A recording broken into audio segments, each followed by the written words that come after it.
Breakups suck ass, and for some of us, if we have deep emotional pain from like those important relationships in childhood, a breakup can be life altering and seriously hard to go through. I don't know if I should talk about this, but it's what I'm going through, so I'm going to talk about my recent breakup. I'm going to normalize like the insanity of the feelings of it and share some tips that have actually helped me. So, day after Christmas, I'm definitely feeling, I don't know, a little swollen. Far more like carbs and just sugars in general than I normally try to eat. So, I'm definitely feeling it. We'll be going on a week-long fast soon to cleanse and just reset. I like to do that twice a year anyway. Honestly, I'm excited for the holidays to be done. As fun as they can be, for me, it's just a not so healthy distraction, an excuse to not be as productive and to be kind of lazy, but not a healthy, good feeling self-care kind of lazy. More like a binge Netflix, eat cake in the tub at 10 a.m. kind of lazy. Anyway, I hope you had a nice holiday and we'll have a good new year as well.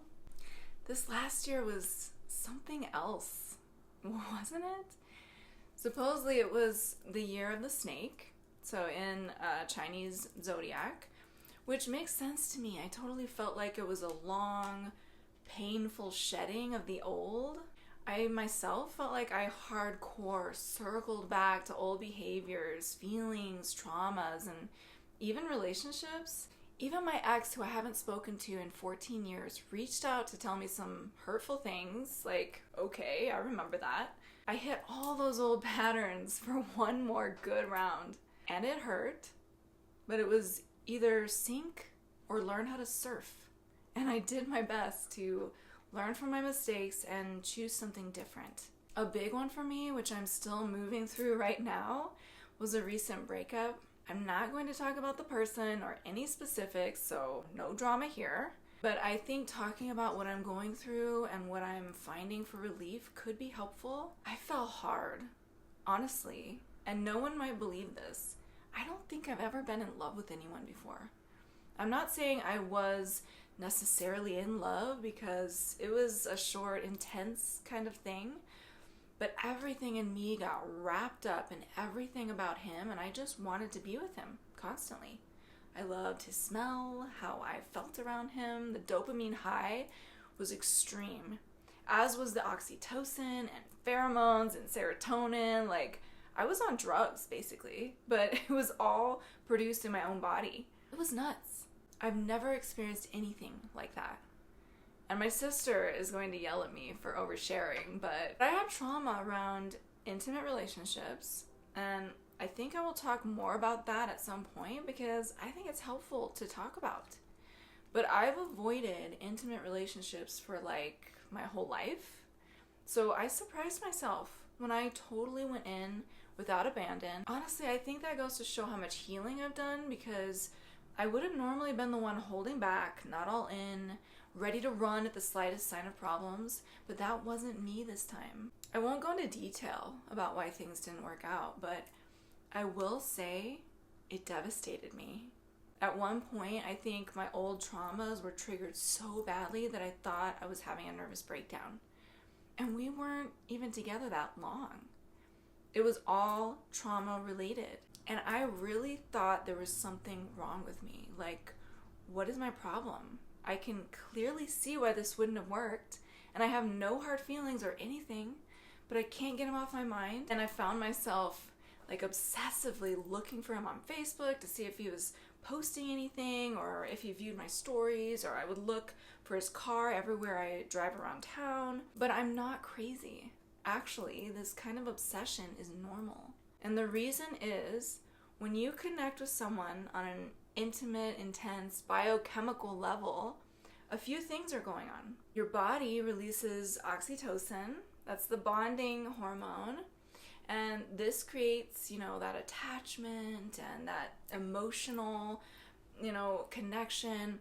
It literally wires someone into your nervous system. So when you separate from them, it's like a huge hole, and that safety and comfort is gone. So that's a huge disruption to your nervous system, and it's seeking for that safety again. Another one is dopamine, the reward chemical. So your brain associates this person with pleasure and excitement and gives you motivation, and when they're no longer there, you get a hardcore crash. And what happens when your dopamine crashes, you get a craving. Your body wants to do whatever it has to bring that dopamine back up again.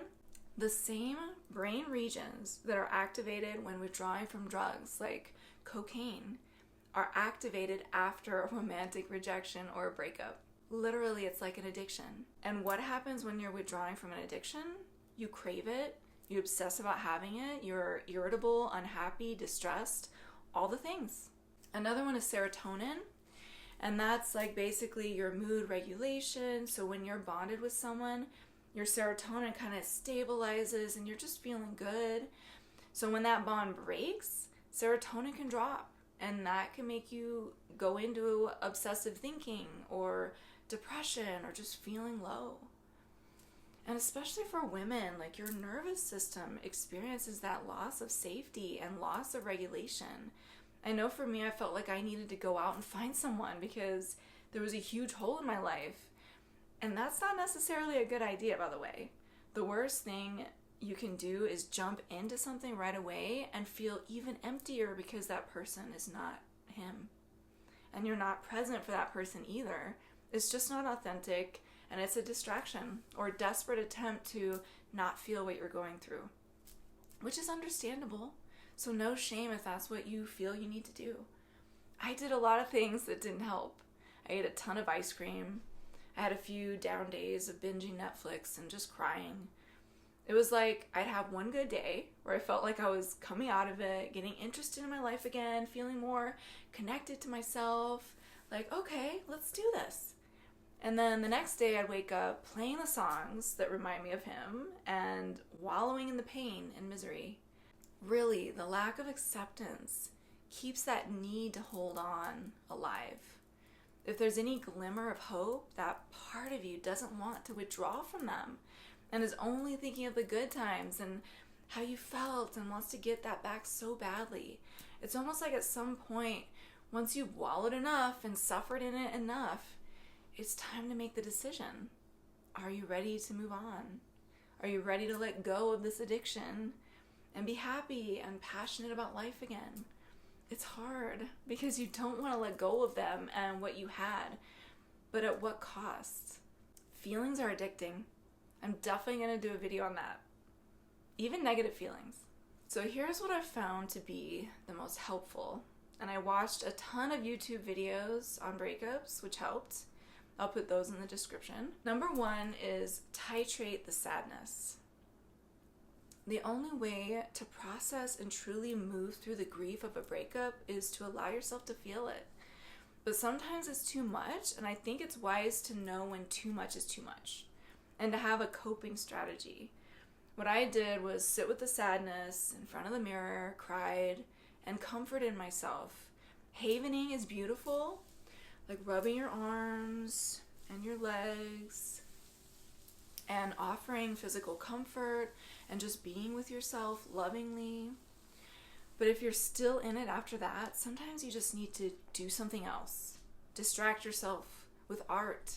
I painted a somewhat dark picture of a girl falling off a cliff, but still it was a great distraction. Music. I got back into playing piano. Thank you, Victor. Outings with friends. Hell, watch some movies.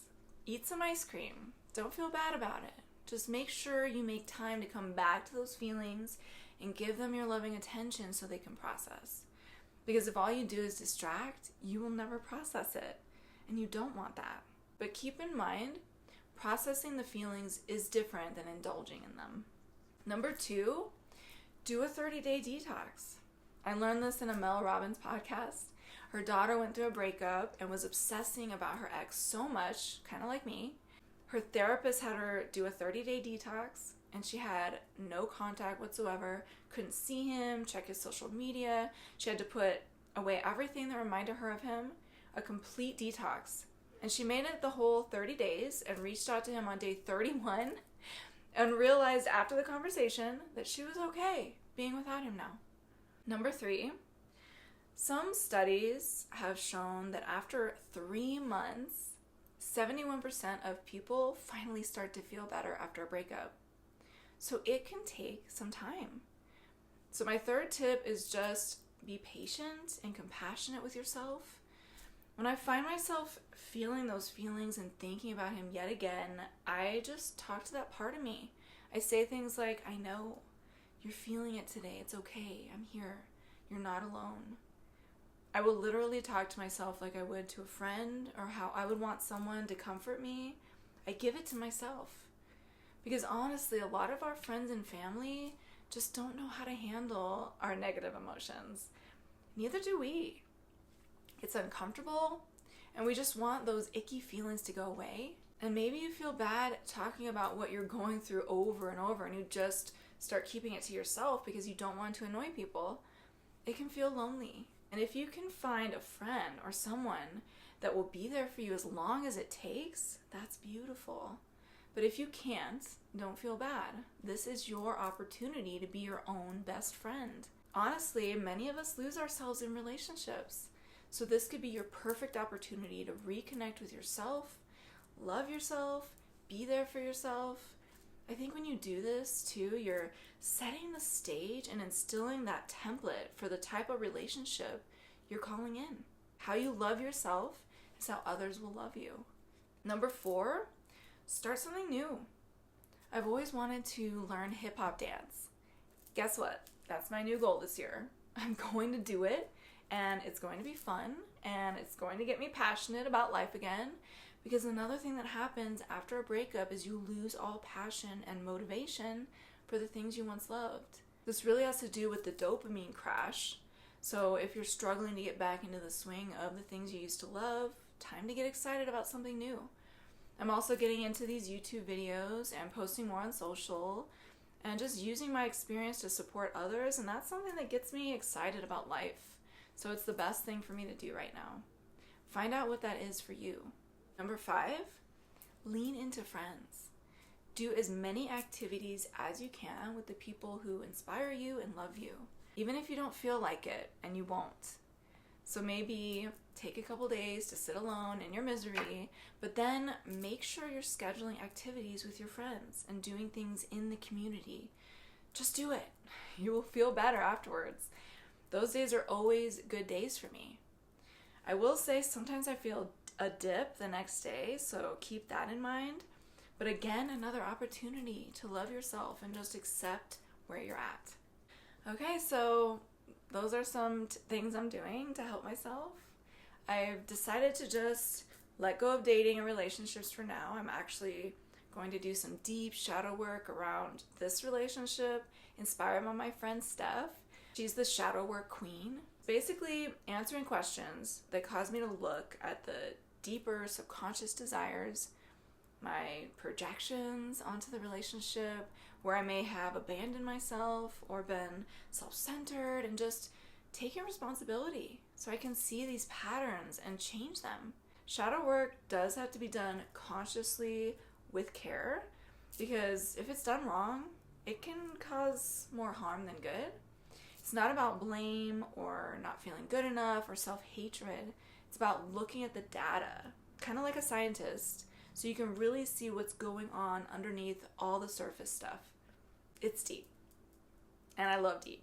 So thank you for listening to my journey and my tips.